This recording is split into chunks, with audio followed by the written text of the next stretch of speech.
Je suis ravie d'accueillir Pascal Vivier qui est avec nous. Bonjour Pascal, merci d'être là. Bonjour à vous. Merci, vous êtes secrétaire général du SNETA-FO, syndicat des professeurs des lycées professionnels. Face à vous, François Porzer, bonjour, merci d'être avec nous. Bonjour. Ravi de vous accueillir aussi. Vous êtes enseignant histoire-géographie et vous avez été président du SNALC, le syndicat national des lycées et des collèges de 2011 à 2018. Merci à tous les deux. Évidemment, je ne vais rien vous apprendre. On est dans l'entre-deux tours. Marine Le Pen face à Emmanuel Macron. Et donc, on aimerait confronter vos idées, vos opinions. Voilà, sur le sujet de l'éducation, qui est pour nous, évidemment, le sujet essentiel. Eux l'ont dit beaucoup, on dit beaucoup, c'était le sujet d'aujourd'hui, qu'il fallait effectivement se préoccuper de l'éducation de nos enfants, et que c'est le sujet essentiel. Est-ce que vous avez eu l'impression, réellement, qu'ils s'en sont préoccupés, en tout cas qu'Emmanuel Macron s'en est préoccupé ces 5 dernières années? Pascal. Vraisemblablement oui, puisqu'il y a eu un grand nombre de réformes. Donc l'éducation, ils s'en est occupé. Est-ce qu'il s'en est bien occupé? Ça, c'est une autre question et qui appartient à l'ensemble des citoyens qui vont se déterminer là pour le second tour. Ce que je remarque quand même, il y a une grande différence entre le premier tour et déjà le second tour. Pour nous, il y a eu une surprise, c'est que l'école a été au cœur de la campagne de premier tour, où chaque candidat et candidate ont pu porter des revendications, des propositions, et j'observe déjà qu'au second tour, l'école, la question à savoir de quelle société on a besoin dans 5 ans, dans 10 ans, dans 15 ans, elle commence déjà à être plus dans le devant de cette campagne de second tour. Donc là, c'est une surprise, j'espère que l'éducation va rester un élément central de cette campagne. C'est le même avis pour vous, François Porzer? Alors moi, je n'aurais pas tout à fait la même analyse. Je trouve que, donc, de toute façon, cette campagne a été occultée d'une manière générale par l'actualité internationale, également par la crise du coronavirus. Et donc, finalement, l'école n'a peut-être pas été le sujet dont on a le plus parlé durant cette campagne avant le premier tour. En tout cas, ce n'est pas le sentiment que j'ai eu.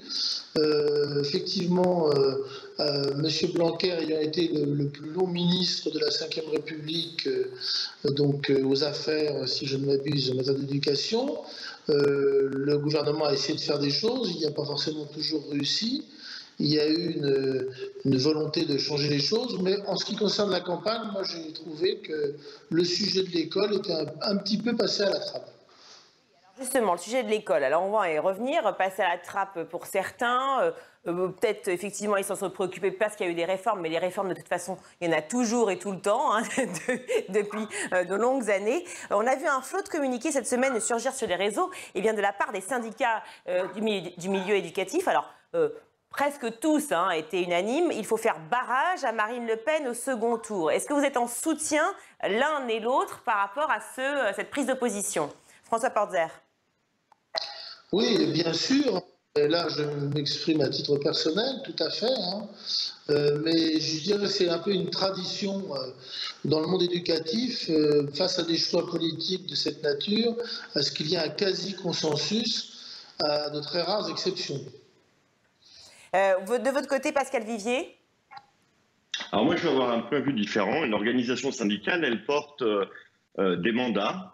Elle porte ce que ses adhérents et ses militants souhaitent comme revendication, et indépendamment des partis politiques. Donc non, moi je ne fais barrage à rien du tout, je fais barrage aux contre-réformes, je fais barrage à ce qui pourrait aller à l'encontre des enseignants que je représente ici, et en particulier du lycée professionnel, mais je ne ferai barrage à rien du tout. Et à titre personnel, tous les jours j'enseigne et je transmets des savoirs, mais également on forme des citoyens libres et éclairés. Eh bien nos adhérents, ils sont libres et éclairés et ils sauront faire leur choix.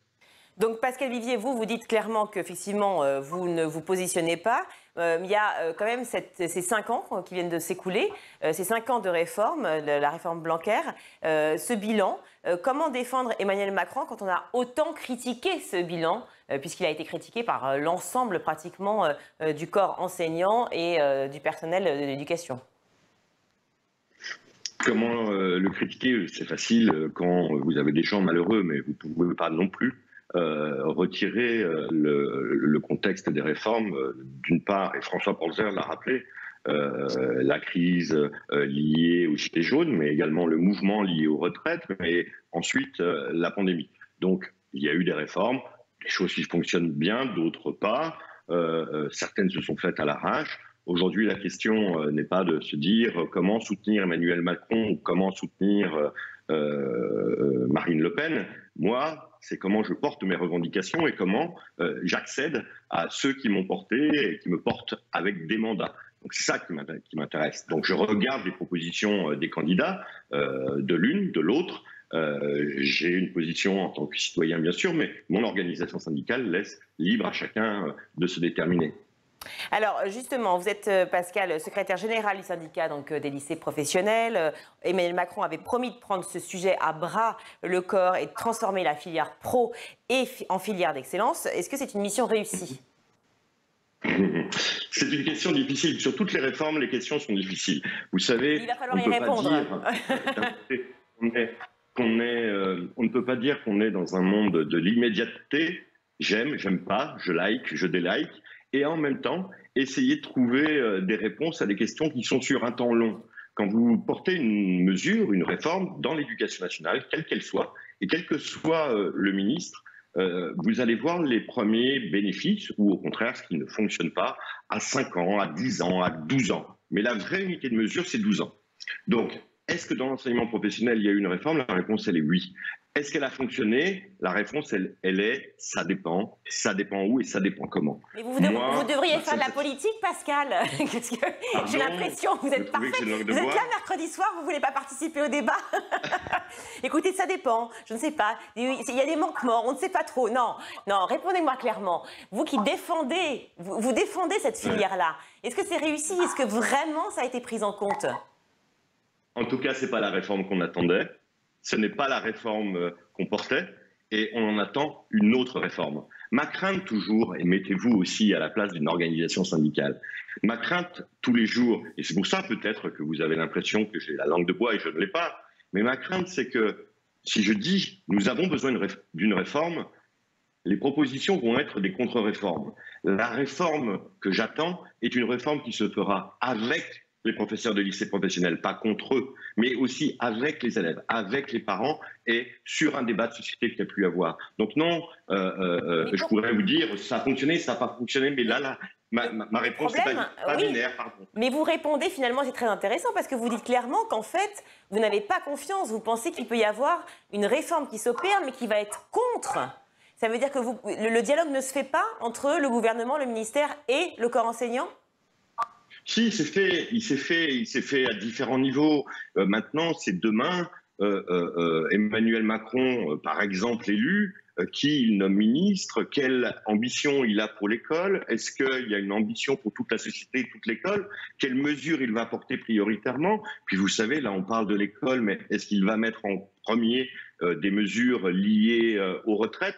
Donc tout ça, bien sûr qu'on a des craintes, parce qu'à chaque fois, par exemple sur le secteur que je représente, l'enseignement professionnel, on nous parle de revalorisation, on nous parle de mettre à profit tous les métiers, on nous parle d'excellence.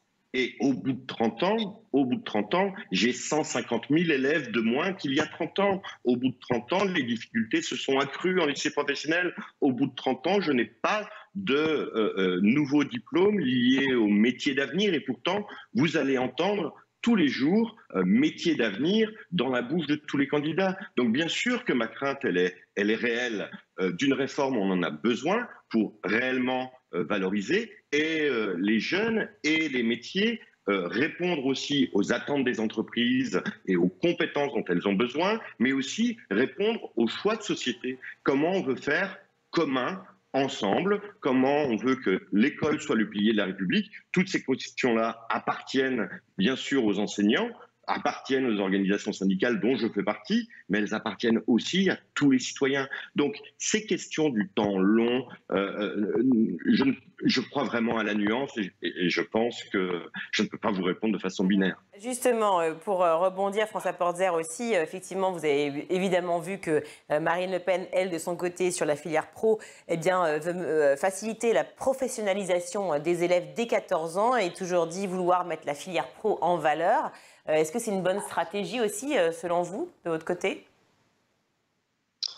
Écoutez, c'est un projet qui date de longue date, hein, face à des populations d'élèves qui ne sont pas toujours à l'aise dans l'enseignement classique et face aussi aux besoins de certains secteurs de l'économie.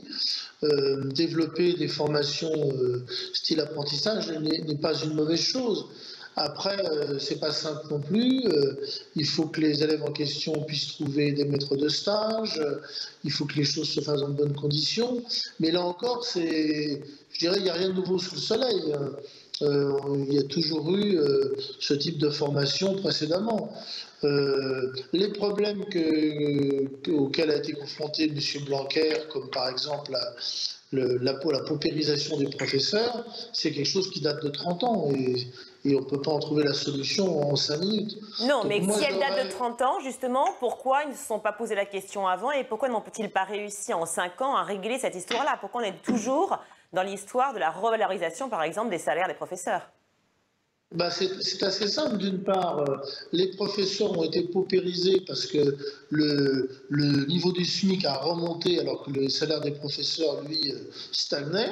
Et puis, ce sont des telles masses financières en jeu que les gouvernements de gauche comme de droite, quels qu'ils soient, ne sont pas forcément prêts du jour au lendemain à mettre le salaire des enseignants à égalité avec celui du Luxembourg, où ils sont payés 3 fois plus. C'est tout bêtement une question de moyens financiers.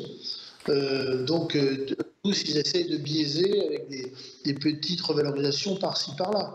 Mais je ne pense pas que ce soit le propre du ministère actuel.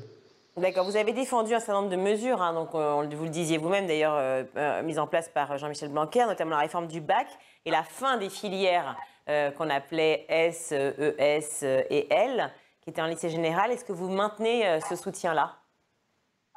Écoutez, je sais que les enseignants en général ont une piètre opinion de notre ministre, mais je pense qu'il y a quand même des réformes qui ont été positives. Il y en a eu dans l'enseignement primaire avec la diminution des effectifs dans certaines classes, oui, avec la reconnaissance du statut des directeurs. Et pour le secteur que moi je connais, c'est le lycée, je trouve qu'il y a des aspects positifs dans la réforme du lycée. Moi j'enseigne la spécialité AGGSP, la géopolitique. Ce sont des programmes passionnants qui intéressent énormément les élèves, qui leur permettent de réussir. Cette réforme, elle avait pour ambition de sortir un petit peu de la domination écrasante de la filière S par rapport aux autres. Quand elle a été bien faite, quand les possibilités de spécialité sont offertes aux élèves, ça fonctionne. Donc je crois que il a été occulté par la crise sanitaire en particulier. Moi, j'y vois de nombreux points positifs. Et que pensez-vous alors du coup de cette filière justement mathématique, hein, puisque maintenant on fonctionne par spécialité, des maths qui ont été délaissées par un certain nombre d'élèves et notamment beaucoup par de filles qui en fait ont délaissé cette voie-là et donc la voie plus tard pour tous les métiers liés aux mathématiques, l'ingénierie et autres?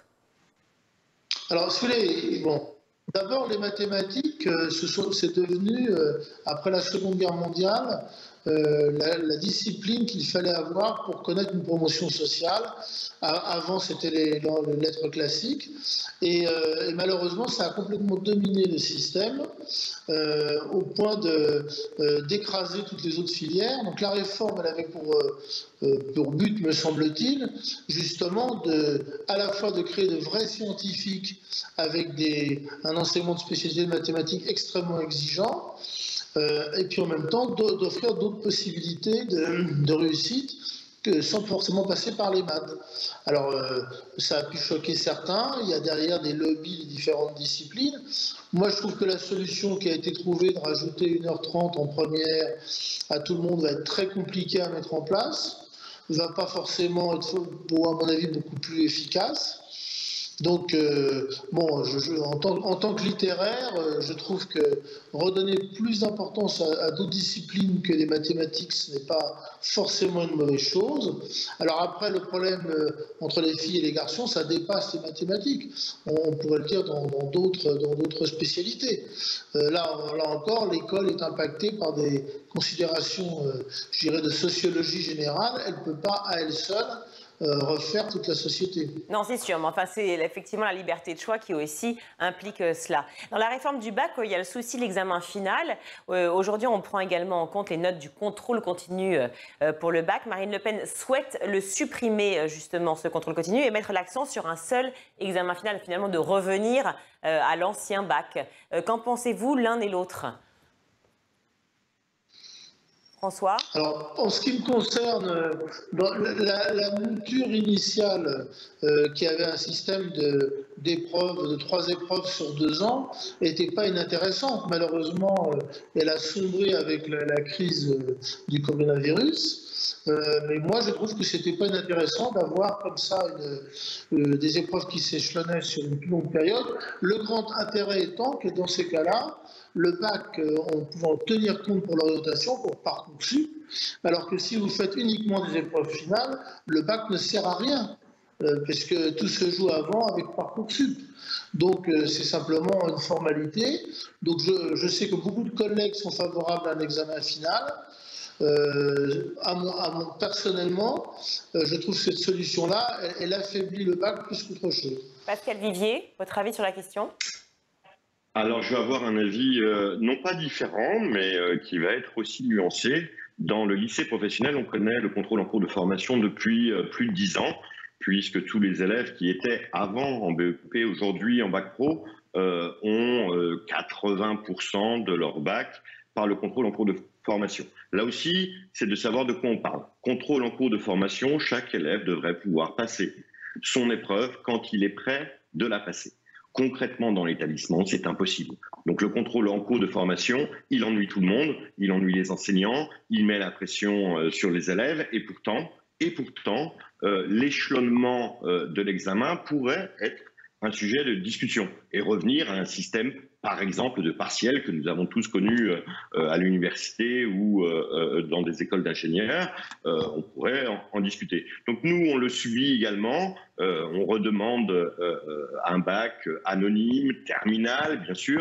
Mais là aussi, il faut savoir de quelle époque on parle. Est-ce qu'on parle d'il y a 30 ans et de la valeur du baccalauréat, ou on parle aujourd'hui du baccalauréat dont François Panzer vient de le rappeler, n'est plus qu'une étape pour accéder à l'enseignement supérieur. Mais de quel enseignement supérieur on parle? Est-ce qu'on permet d'accéder en fonction de vos compétences, ou au contraire, on vous oriente en fonction de vos moyens ou en fonction du lycée où vous appartenez? Ces questions-là, pareil, elles nécessitent un vrai... Ben oui, c'est une question évidemment essentielle, celle que vous énoncez, la question des inégalités sociales qui perdurent, des inégalités face à l'école qui perdurent. Tout dépend de là où vous grandissez, tout dépend de la famille dans laquelle vous grandissez, du village, enfin des moyens. Est-ce que l'un ou l'autre de ces candidats vous parle davantage par rapport à cette préoccupation des inégalités, puisqu'on devrait tous être égaux face à l'apprentissage et face à l'éducation aujourd'hui en France? Alors, je veux bien dire 2 mots. C'est de quelle société on a besoin à 10 ou 15 ans. Les candidats se présentent pour un mandat de 5 ans. Et donc, avoir une ambition pour le pays à 10, 15 ans, c'est une ambition qui commence à être compliquée. Mais il va falloir qu'on ait un président de la République qui puisse s'interroger là-dessus. Et sur une des missions de l'école, c'est de transmettre les savoirs, d'enseigner, de former des citoyens, mais sur ce temps long. Donc, comment on revient à l'émancipation de chacun? Et quels moyens on y met? Tout à l'heure, on parlait des salaires des enseignants. Le compte n'y est pas. Le compte n'y est vraiment pas quand on manque de 30 à 40% de pouvoir d'achat par rapport à un enseignant espagnol. Je ne vais même pas parler de l'enseignant luxembourgeois ou allemand. Mais en même temps, je peux dire que on n'a jamais eu autant de millions d'euros, 700 millions d'euros cette dernière année, pour la valorisation des enseignants. Sauf que la masse, elle est tellement grande que ça a fini sur les fiches de paye à être à une forme de peu de choses, et tous les collègues étaient insatisfaits. Donc là, comment on réussit l'émancipation et comment on permet l'égalité réelle des moyens pour que les jeunes réussissent, c'est une histoire très compliquée qui a commencé au primaire. Par exemple, sur l'enseignement professionnel, si un candidat vient à imposer une nouvelle réforme du lycée professionnel sans s'atteler au collège, je peux vous dire que cette réforme, elle ne fonctionnera pas pour une raison simple. C'est qu'il faut commencer très très tôt. Vous avez parlé vous-même du manque de vocabulaire, de difficultés sociales, donc de difficultés aussi financières, parfois de difficultés territoriales. C'est quels moyens on met très tôt pour que chacun ait une chance de se réaliser. Ça, c'est vraiment les grands débats qu'on attend. Vous parlez du salaire des professeurs. Si on s'attelle juste à cette question-là, pour l'un comme pour l'autre, Pascal Vivier ou François Porzer, je rappelle les deux mesures phares par rapport, je précise bien, au salaire des professeurs. Emmanuel Macron a parlé de revalorisation des salaires au mérite. Comment l'ont pris les profs? Première question. Deuxième question, Marine Le Pen veut augmenter les profs de 3% par an, soit 15% durant le quinquennat. Est-ce que c'est faisable, l'un comme l'autre? François Porzer, le premier. Alors écoutez, c'est un vieux, un refrain habituel. L'évaluation au mérite, tout le problème est de savoir sur quels critères on va se baser pour déterminer le mérite. Donc sur le principe, ça pourrait être envisageable, mais comment va-t-on pouvoir évaluer les personnels? C'est un vaste sujet. Parce que, ça ne vous choque pas, vous, quand vous dites au mérite, vous n'avez pas l'impression d'être dénigré en tant que professeur? On parle toujours, il y a une espèce d'image générale que le professeur fout rien et qui est toujours en vacances, qui est évidemment totalement fausse. On a l'impression que quand on parle de rémunération au mérite, on est un peu dans cette idée-là. Est-ce que ce n'est pas une humiliation de plus qu'aurait porté Emmanuel Macron aux enseignants en France? Oui, mais si vous voulez, c'est complètement à l'opposé de la réalité. Il faut aller dans les classes. Tout le monde sait que les professeurs s'investissent énormément pour leurs élèves, qui leur sont d'ailleurs très reconnaissants en règle générale. Et le mythe du professeur qui ne fait rien est une absurdité totale. Mais, donc le salaire en question. Je voudrais insister sur le fait que, voilà, on ne peut pas non plus évaluer des professeurs comme on évalue par exemple dans une entreprise. Voilà, la vraie question, elle est là. Augmenter de 3% par an les profs, selon Marine Le Pen, c'est-à-dire 15% durant le quinquennat, c'est faisable pour vous, selon vous, François Porzer? Bah écoutez, quand on regarde la situation des professeurs français par rapport à leurs collègues européens, on est parmi les moins bien payés. Donc, tout mécanisme, d'où qu'il vienne, qui permettrait une augmentation substantielle des traitements est bon à prendre. Bon, évidemment. Mais c'est plein de questions politiques. C'est une question ensuite de volontarisme financier. J'ai cru comprendre aussi que M. Macron nous avait promis des choses positives de ce point de vue-là. Mais là encore, ça risque de s'arrêter par rapport au diktat de Bercy. Le dictat de Bercy qui dépend quand même du président de la République aussi, et des choix faits en fonction du candidat élu. Pascal Vivier, quel est votre avis sur la rémunération des profs, justement par rapport aux deux propositions faites, celle d'Emmanuel Macron, la revalorisation des salaires au mérite, j'entends, et la deuxième de Marine Le Pen par rapport aux 15% durant le quinquennat? Vous me permettrez de répondre déjà à la seconde question. Les 15%, ils sont faisables, mais le compte n'y sera pas. Le compte sera vraiment à minima. C'est pas possible. Après, la question du mérite, c'est aussi une question compliquée. La question mérite, le réflexe pourrait être de dire eh bien moi je suis méritant. Tout le monde se croit plus méritant que le voisin, ou en tout cas tout le monde évalue qu'il peut avoir un mérite. François Porzer a raison. Tout ça dépend aussi des critères. Avant tout, c'est de quelle école on a besoin, de quel enseignant on a besoin et comment on valorise les enseignants. L'OCDE a lancé des rapports sur la rémunération des enseignants en France et dit clairement si la France veut retrouver son niveau dans PISA, c'est-à-dire les comparaisons internationales de l'école, c'est simple, il va falloir y mettre les moyens pour avoir de meilleurs profs. C'est d'ailleurs terrible à entendre.